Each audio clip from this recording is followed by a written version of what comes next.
Deustuk eta Begoñak aurkitu dute modu bat noizbait udalerri izan zirela aldarrikatzeko eta ez Bilboko auzo bat. Nola? Erraldoien eskutik. Ondalan kalera ateratzen denean, kale ibiltzen da Deustuko historia. Eta lehenengoa izan zen Deustuko alkatea. Ze gehiago zegoen Deuston zeuden txakolinak. Eta hor, islatu nahi izan genuen langilea. Langilea izan zen txakolinaria, Andra. Horregatik dauka bere pitxarra eta bere jantziak. Beste hausune bat edo beste gune bat zenbeko herria, herribera. Olabeaga bebai, zati baten. Orduan, zer egin genuen? Marinela, zer zeuden marinelak.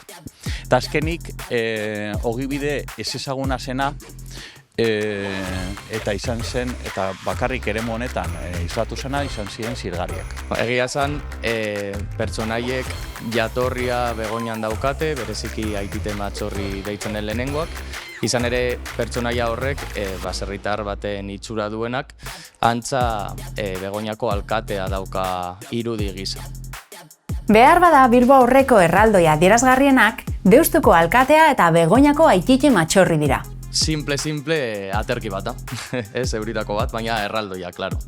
Eta zergaitik daukate eskuan euritako hau? Azkenean Aitite Matxorriren ikurretako bat delako. Izan ere, tradizioz edo Begoñako Matxorriek eraman izan dute euritako hau eskegita Bizkarretik. Eta horregaitik gure erraldoia den Aitite Matxorrik ere zintzilik eramaten du euritakoa Bizkarretik. Izen hori dator Begoñako biztanlei deitzen zieten matxerri horretatik, ez? Matxa, uga edo maztia eta herria azkenan bizilekua, ez? Orduan Matxorriak dira Begoñako edo ziren Begoñako biztanleak, gaur egun ere izen hori erabiltzen jarraitzen dena. Esan dezakegu Santutzukoak, Begoñakoak, Matxorriak garela gure erraldoia den Aitite Matxorri moduan. Baina gainerako erraldoiek anexioaren aurreko istorio bat kontatzen dute ere. Emakumeak protagonistak ziren istorio bat. Azkenean, txakolinariak ziren,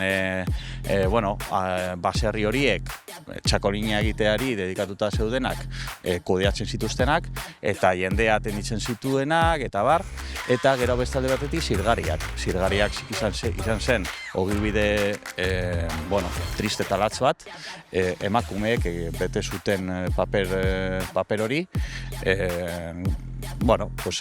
eskerrak desagertu ziren bere momentuan, baina ogibide hori egon zen eta emakumeek egin zuten paper hori, eta zer gitxiago.